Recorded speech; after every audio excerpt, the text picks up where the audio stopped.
Hey guys, Desolator Magic here, and I keep saying that there's going to be a lightning round in my Mega Rants, and then I never really truly give it a lightning round. So it is time for the in-your-face non-stop onslaught. I'll be lucky if I even take a breath during this. It is time for the Mega Rant 100% lightning mode. A couple of these were user comment suggestions too, by the way, and I'm like, yes, I also hate that. Let's hate it together. I'm throwing it in. So yeah, a lot of these really speak for themselves. This is going to be a short video, but hopefully you hate these two and find this somewhat comical. Because, you know, if you're going to hate something and you know it's never going to get better because it's just a trait of society, you might as well laugh about it. First off, people who are riding their bike, they're getting exercise, they're getting out there getting healthy, except they're smoking while they're riding their bike. The smoking bike riders. What the hell, people? I believe if you get together a healthcare provider and an accountant, they would agree that that's what's known as a net loss. Yes, you're gaining the cardio and burning calories, but it's a net loss because you're smoking. It's like +5 healthy points, -10. You know what else I hate? People who hate memes. They're like, oh, I'm sick of those cats with the talking text on them. Screw you, memes are funny. And I don't mean like the literal definition of memes, like memes in society, the dictionary definition of memes. Like it's like a thing that humans say and do. It's kind of like idioms. I mean, just stupid, funny JPEGs on the internet. Those kind of memes. I mean, if you spread it to 3 people, suddenly it's a meme, even though only 3 people know about it. Memes are hilarious. A good portion of my day is spent looking at memes because being productive is overrated. You know what else I hate? People who would still insist that investing in gold is a good idea. In fact, I'm going to throw silver and gold in there because honestly, the crowd that they go after is like the anti-government preppers, the whole world's going to collapse nut bars.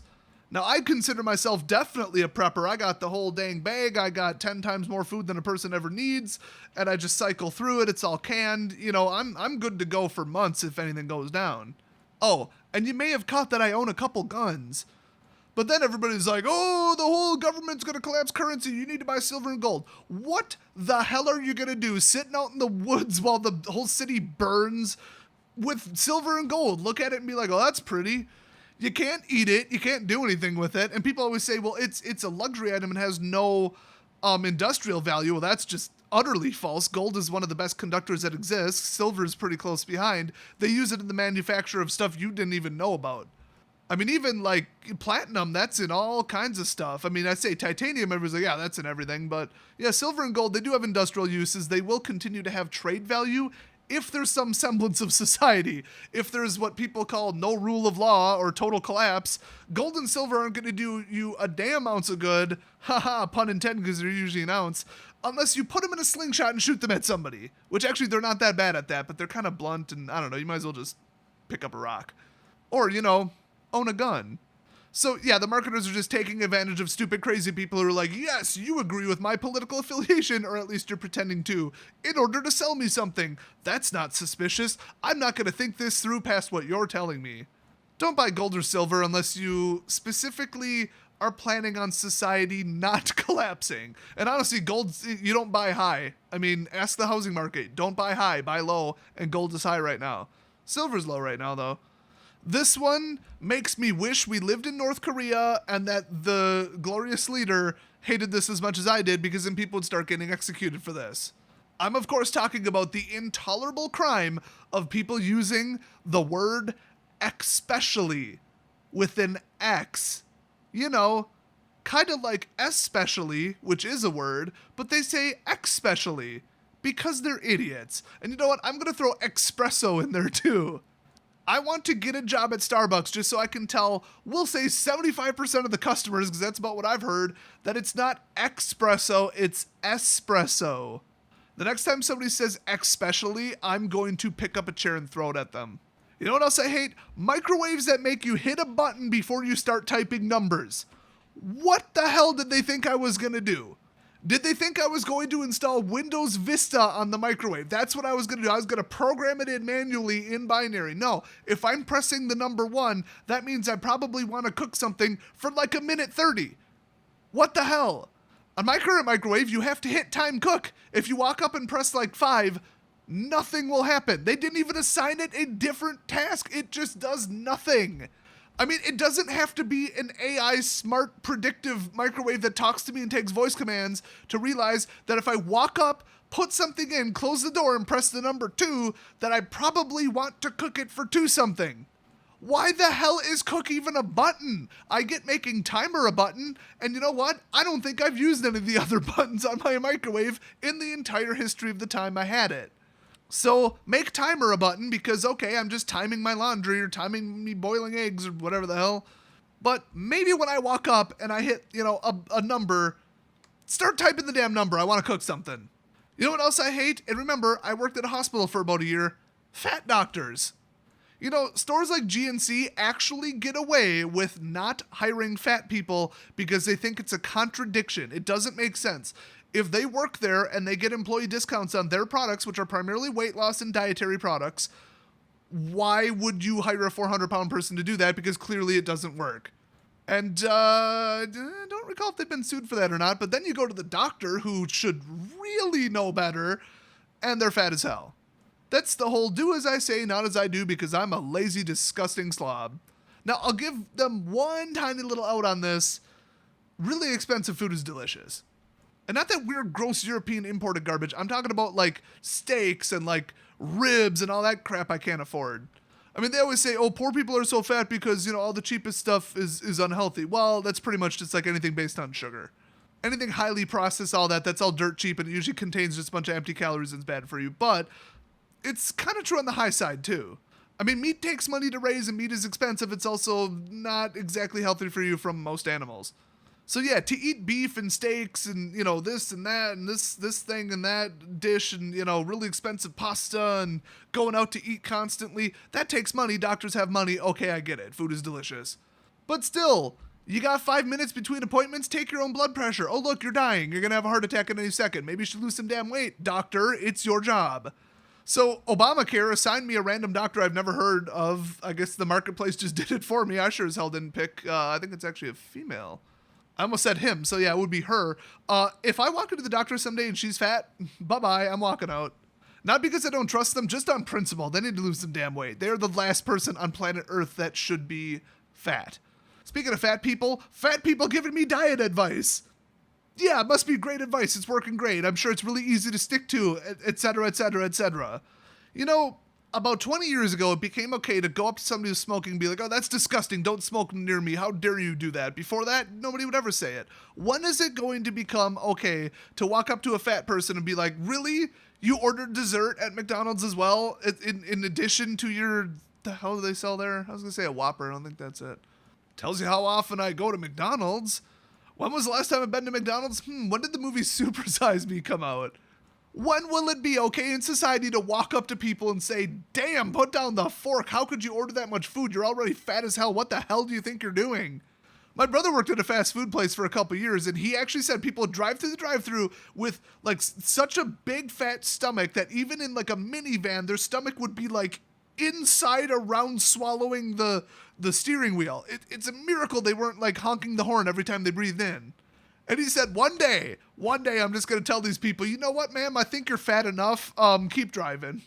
Oh, and if I just triggered and pissed off any fat people who watch my channel, I mean, not a lot of fat people are in denial. I mean, there's the fat acceptance people, and they're just dumber than SJWs. Those are the dumbest people on the planet. The head of the National Fat Acceptance, committee or whatever, it was a government position or some kind of, thing. He died in his 40s due to a heart condition from being so fat.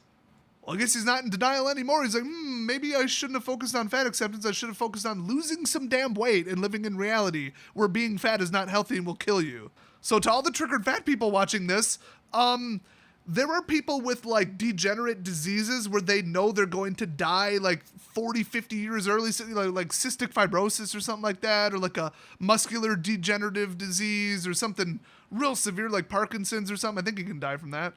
They would do anything to find a cure to not die that early. They're married, they have kids, but there's nothing they can do.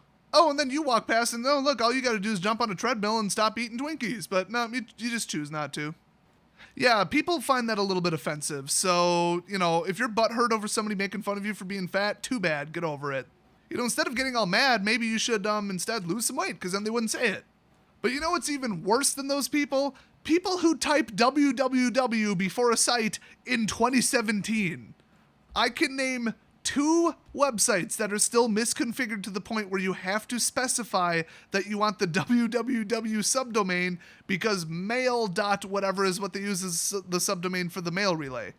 Well, among other reasons, it could be FTP. Not many people host their own mail servers.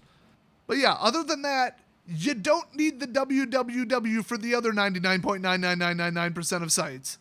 Hey, you know what else I hate? People who think it's weird that I don't have a smartphone. When I used to work in IT, I know computers inside and out. I'm super high tech. My computer's amazing, custom built, and I don't have a smartphone.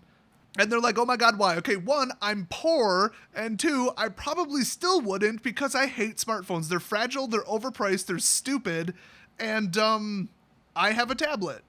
You want to do smartphone stuff? Might as well do it on a 7-inch screen. It's dumb. And the number one thing I can't stand is people who have to charge their phone every single day and then complain about it, and then also ask me why I don't have a smartphone. I have a phone that's rated for 27 days idle time, and I legitimately only have to charge it about once every 3 to 4 weeks. So, yeah, screw you and your stupid smartphone. Also, it has a physical keyboard instead of a touchscreen, so I can type about double the speed as anybody on their iPhone. And finally, the one I think we can all agree on, you gotta end with the peaceful resolution at the end. It's not really a resolution, it's just us agreeing. People who can't drive. What the hell, people who can't drive? It's not just an annoyance. These people, on many occasions, because I've been driving for, 13 years, they could kill me. Somebody driving erratically, or somebody who's 85 years old and can't stop for a frickin' stoplight on time because their reflexes are like 3,000 milliseconds. They are a hazard to me and everybody around them. I think if you take out reckless driving, distracted driving, sleep deprived driving, and like drunk driving, you take out all those, elderly people are the number, 5 or whatever threat, and cause the most fatalities. So yes, old people, stop driving. You can't. You're too bad at it. My grandmother told me, here's how she got her license, okay? And remember, in the United States, you do not have to retake a test every 10 years. Once you have your license, you just walk it every 10 years and give them like $20 and they give you a new ID. You are never retested or verified to know how to drive after you get your license. Keep that in mind. Here's how my grandma got her license. They just, once they hit 16, they called up the sheriff and they're like, hey, sheriff, I want to get a license. He's like, cool. So they just jump in a car, probably the cop car, and just drive around. And if he thinks you seem to kind of know how to drive, there you go. There was no written test. Technically, there was no formally scored driver's test either. It was just like, yeah, you seem like you can drive. I wouldn't pull you over for half the stuff you did. Yeah, here you go, have a license. That's how my grandma got her license. She was never retested after that. I think she was in, at least 2 accidents. So now there's one thing you got to know about Wisconsin too. It's that we know how to drive on snow, and like people from like Texas don't. And like, yeah, okay, I mean, it's really difficult and you don't get as many chances and experience. I get it. But yeah, we consider ourselves pretty good drivers all around, and I think the statistics actually back it up. But what the hell is wrong with people from Illinois? Everybody in Wisconsin, even like you go up to a 12-year-old and be like, Illinois drivers, what does that mean? They're like, oh, they're the idiots driving around, smashing into everybody, going 60 or 85 on the highway. They're crazy. They don't know how to park. They don't know how to drive. They don't use their signals. They don't follow any rules. They basically just don't even know how to drive and don't care. The couple times I've been in Illinois, and these were actually really different parts of Illinois, it's like as soon as you cross the border, everybody loses their damn minds. People were going 20 over in a construction zone in cars that didn't look safe to go 15 miles an hour. Like, they got that Chevy Cavalier with the muffler swaying back and forth. I'm like, that thing's going to go any second. They're cruising by at 95 miles an hour. What the hell is wrong with people from Illinois? By the way, FYI, to keep these idiots out of our state, or at least to check them a little bit, there's usually a 4 police officer speed trap at the border going north. I kid you not. I have seen it multiple times. It is specifically set up to catch these idiot maniacs driving like a million miles an hour on the highway from Illinois. I think that about like 10% of the Wisconsin gross revenue into the government is not from sales tax, because by the way, ours is way lower than Illinois. It's just from speeding tickets from stupid Illinois drivers. And Illinois, at least let me shoot at these people out my window. Give me a chance. I want to shoot out their tires or something, or, you know, give them a little warning shot, take out their back window. But no, I'm not allowed to carry a concealed weapon in any place in Illinois. They don't honor Wisconsin concealed carry permits. Take a guess if that prevents me from carrying a gun every time I'm in Chicago. Take a freaking guess. Bit of a reverse catch-22. You can't legally pat me down unless you have a reason, and it's concealed so you can't see it. So you don't have a reason. So as long as I don't commit another crime, I guess nobody's ever going to know if I have a gun on me or not. Hooray for Illinois laws! Okay, this is going to turn into the Illinois video. I was about to go off on Illinois politics, but I think we've hit Illinois pretty hard at this point. Sorry, Chris from Legendary Mana. He lives there. So that's the list for now. Totally not MTG related, obviously. Hell, I'll throw Troll and Toad on there too. I hate them. Just in general. Not even going to go into why specifically. I just hate them. So hopefully you enjoyed this wonderful rant. If you got anything that you hate, leave it down in the comment section. You will almost definitely see it in a future rant. I'll see you guys next video.